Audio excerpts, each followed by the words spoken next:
Belvès, vieille cité médiévale au cœur du Périgord noir.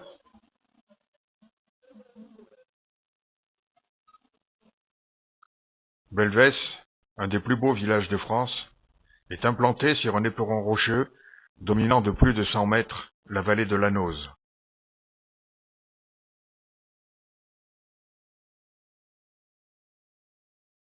C'est un site privilégié, voire stratégique, qui, au cours des siècles, a profondément marqué l'histoire de Belvès.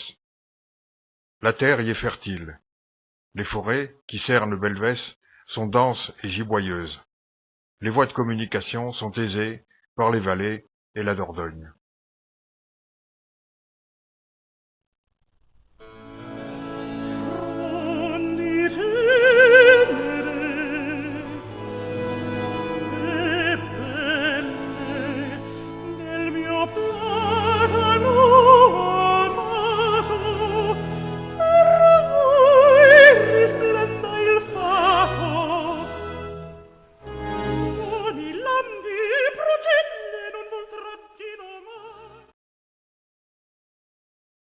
Le territoire de Belvès est habité depuis les débuts de la préhistoire européenne, mais ce n'est qu'au néolithique que ce peuplement devient dense.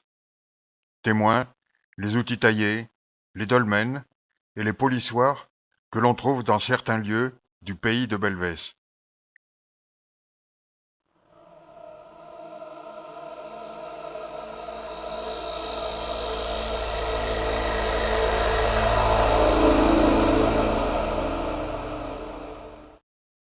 C'est entre 3000 et 2000 avant Jésus-Christ que commence le défrichement et que s'installe l'agriculture et l'élevage. C'est dans les cavernes d'un éperon rocheux dominant la vallée de l'Anoz que les premiers habitants de Belvès s'installèrent et vécurent. C'est sur cet éperon que Belvès prit naissance et que s'ouvrit sa longue histoire.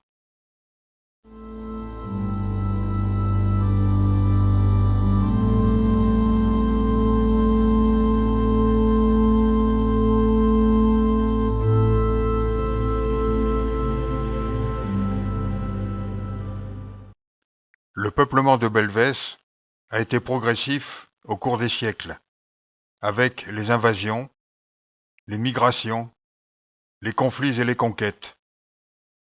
Ce sont les Celtes. Le nom de Belvès viendrait d'une tribu celte, les Bellovaques, vers 250 avant Jésus-Christ. Puis les Romains et les Gallo-Romains, les Visigoths, puis les Francs. Plus récemment, des Espagnols et des Portugais. Ces premières peuplades se sont établies sur l'éperon rocheux en installant un oppidum qui, en se fortifiant, devint le premier castel de Belvès et plus tard le castrum. Belvès s'est fortifié au Xe et XIe siècle sur la partie la plus élevée de l'éperon rocheux et s'est étendu progressivement au cours des siècles jusqu'à devenir une véritable place forte, ceinte de hauts remparts et de fossés, ayant acquis la réputation d'être imprenable. Cette citadelle s'est appelée le castrum.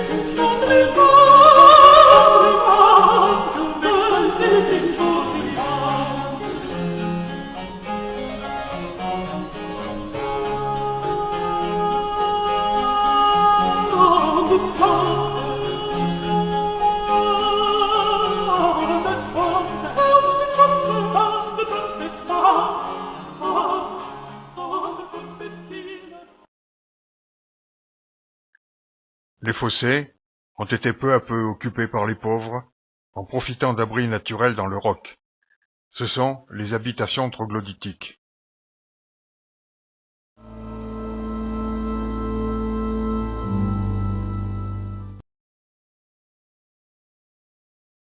L'extension urbaine s'est faite par étapes successives, en se fortifiant à nouveau à chaque étape, jusqu'à créer la ville. La rue du Fort, qui agrandit le castrum, la rue Fontcastel, extension vers le bas de la ville, la Grande Rue, extension vers l'église, la place d'Armes, puis la halle.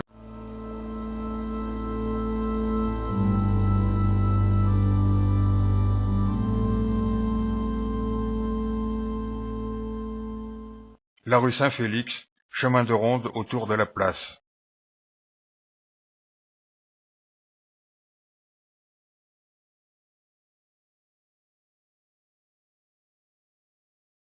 Le haut Moyen-Âge voit l'édification d'églises et d'établissements religieux dans tout le pays belvézois au XIe, XIIe et XIIIe siècle.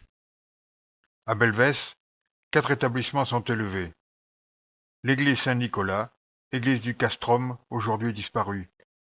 Le monastère Belvazins sur la colline de Montcuq, dès le IXe siècle, couvent de bénédictins plusieurs fois détruit par les Normands. C'est l'église actuelle.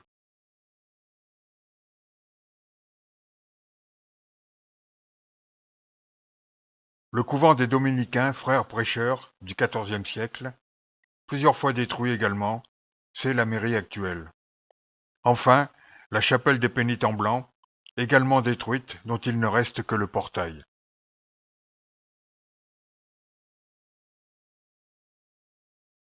L'importance de Belvès, comme place forte et centre économique, va croissante. Les consuls et les jurats administrent la ville.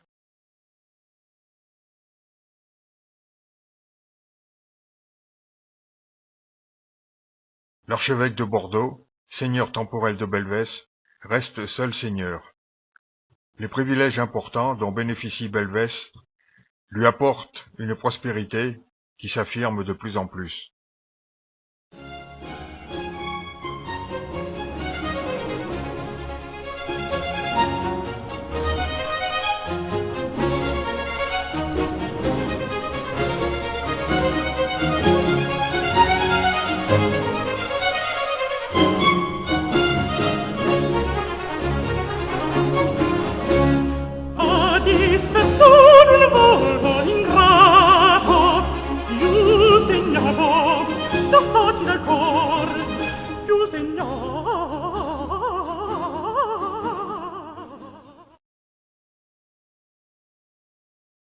La guerre de Cent Ans est précédée au début du XIIIe siècle en Périgord par la croisade contre les Albigeois menée par Simon de Montfort et qui crée de nombreux ravages.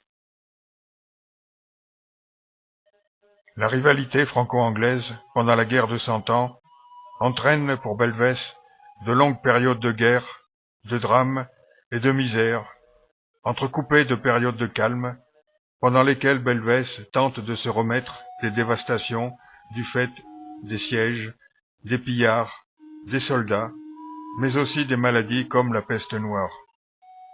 La misère est immense. Anglais et Français occupent successivement la ville, qui est prise et reprise 7 fois. À la fin de la guerre de Cent Ans, en Aquitaine, en 1442, Belvès est exsangue et quasiment dépeuplée. 2 personnages importants sont à citer.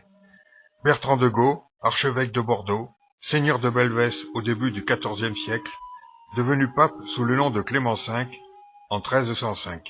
C'est le pape d'Avignon et de l'affaire des Templiers.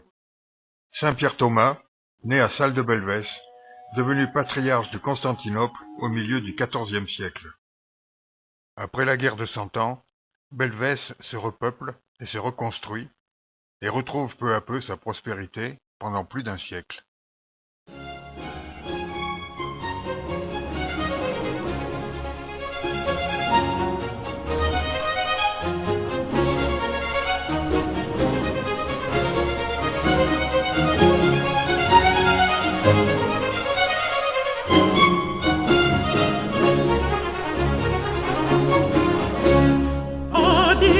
Volvo ingrato, giusto ignoto,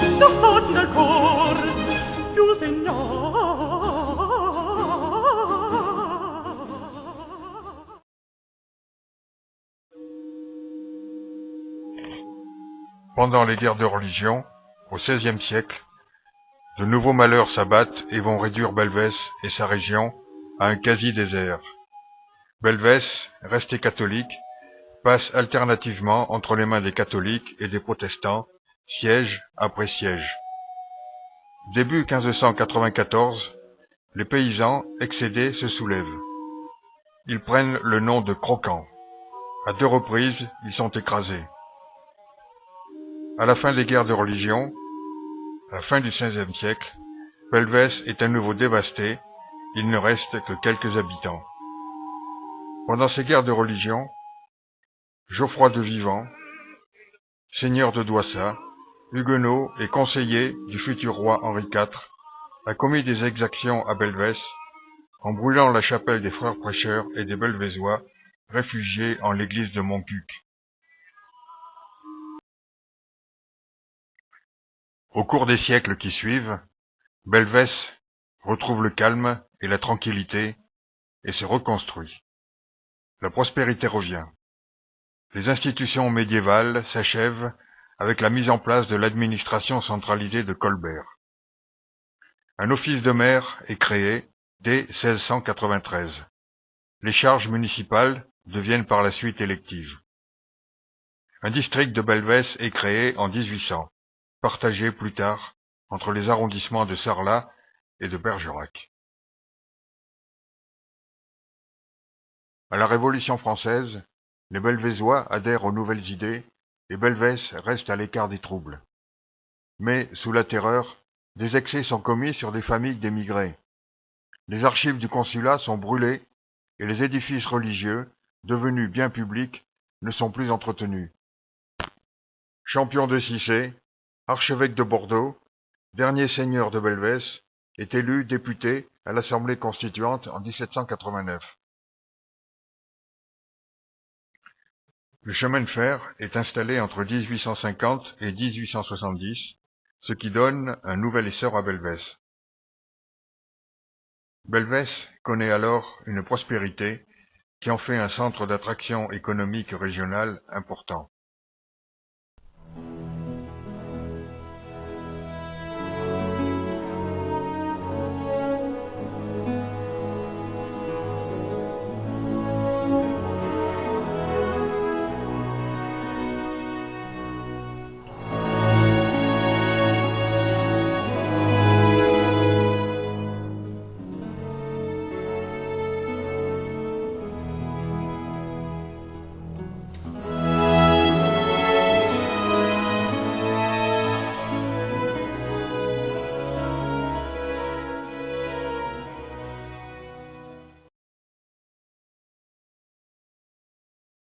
En 1884, le phylloxéra cause des ravages et entraîne la disparition du vignoble dans tout le pays belvézois. Un grave exode rural s'ensuit. À la fin du siècle, Paul Crampel, explorateur qui vécut à Belvès, partit explorer le Congo et y mourut. Aujourd'hui, Belvès est une cité moderne.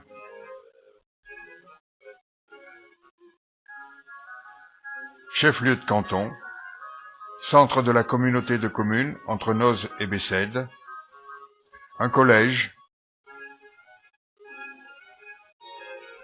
un hôpital local,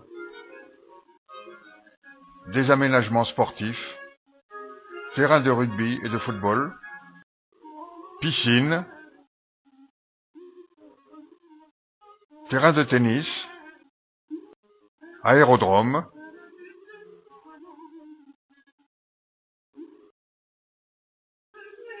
des structures hôtelières, hôtels, restaurants, bars et cafés, des artistes, des artisans et des commerçants, des industries du bois, un marché local, des campings et des associations actives.